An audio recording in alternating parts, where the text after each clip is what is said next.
through webinars and also through roadshows, and this is happening simultaneously here, Mombasa, and Kisumu, and Nakuru. 3, bring together various stakeholders to have conversation in a bid to promote data privacy, and finally, increase compliance of data protection law in promoting self-regulation in Kenya. You'll agree with me, given the interest and the number of entities across the country, it's important for us to promote self-regulation. Ladies and gentlemen, during the last year, the office was able to achieve the following. 1, the Network for African Data Protection, Authority was able to elect the Office of the Data Commissioner as its deputy for this year. 2, as an office, we are able to have 3 cabinet memos. 1 is to have a cabinet memo on the African Union Convention on Cybersecurity on Personal Data Protection, Malabo Convention. 2 is a cabinet memo on the Convention 108. These are supposed to facilitate the promotion of data protection and towards the attainment of African Agenda of 2060 and sustainability of the development goal of 2030. In addition, the Network for African Data Protection, during the annual assembly in Burkina Faso, Kenya won the bid to host the Network of African Data Protection Authority, AGM, in May this year. We are very honored that our Cabinet Secretary has made this possible, and we will be calling upon you in weeks to come to help us in the journey of fundraising as we prepare for the first time in Kenyan history to host the African continent and the world at large to discuss data protection. We believe that Kenya is in a space under the leadership of His Excellency and our Cabinet Secretary to lead the world on promoting data protection to ensure that we are compliant and moving this country and Africa towards making sure that we take the issue of data protection centrally. In addition to that, in the last year, we were able to register almost 2,800 data protection controllers and data processors. Ladies and gentlemen, the office is conducting 42 audits this year to be as part of our targets for making sure that we continue to promote self-compliance. In total, last year, we received 3,500 complaints, of which 2,700 were completed in terms of investigation, which contributes to 78% of success. As a result, the office has had 26 determinations, 3 enforcement notices. I know all of you, what you remember most is the restaurants in terms of the penalty. I don't know whether that makes you safe or make you anxious every time you go to a restaurant. I'll leave it to you.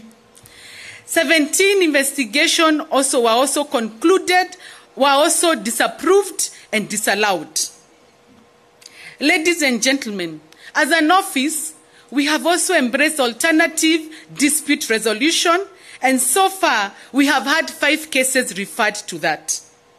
The office also conducted 47 county awareness across the country, and we were able to recruit 39 members of staff to join us and open 3 offices. And today, Honorable Cabinet Secretary, we really do appreciate because you took your time to come and open the Kisumu office.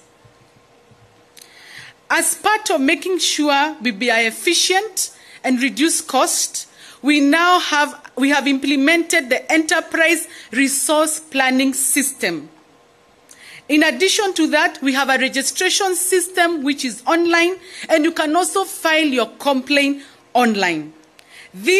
We have also embodied 100% of all our services in the e-citizen in compliance with the government directive. Ladies and gentlemen, the changing domestic and global data protection ecosystems calls for a collaborative effort to respond to the public concerns and legislative imperative in relation to data privacy. use of data and digital skills agenda. To this end, the office has continued to harmonize and work with stakeholders in nurturing partnership in both private and public sector. And I want to appreciate our partners who are exhibiting here today. We really appreciate what you continue to support us as an institution. During this year, what are our targets? One is to resolve 100% of all advisories upon the request by data controllers and data processors.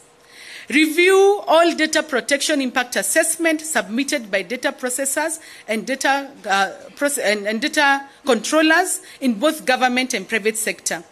Develop and publish personal data sharing codes and for both private and public sector under the leadership of our Cabinet Secretary. Ratification of the African Union Convention on Cybersecurity and Personal Data, the Malabo Convention. Obtain an observer status for the European Union Convention 108. Train over 3,000 data controllers and data processors. Continue to undertake public awareness across the country. Conduct 40 data protection inspection audits targeting both public and private sector. Conduct investigations on personal data relating to complaints and communication finding concerning parties within 90 days. Establish additional regional offices and organize to host the 2024 Network for African Data Protection Authority in May this year. In conclusion, I would like to express my sincere gratitude to the executive arm of the government, led by His Excellency President of the Republic of Kenya and Commander-in-Chief of the Defense Forces, for policy and financial support, the legislative arm of government, led by Honorable Speakers of the National Assembly and Senate, and the judicial arm of government, led by Honorable Lady Justice. Ladies and gentlemen, lastly, allow me to appreciate the ODPC partners, GIZ, EU, Open Institute, Amnesty International, Strathmore University, KEPSA, KICTANET, and the public at large for continuing to support us in the office in making sure that we are building trust and transparency around data protection. I thank you most sincerely, and I take this opportunity to now invite our Cabinet Secretary to come and address us in this occasion. We may rise.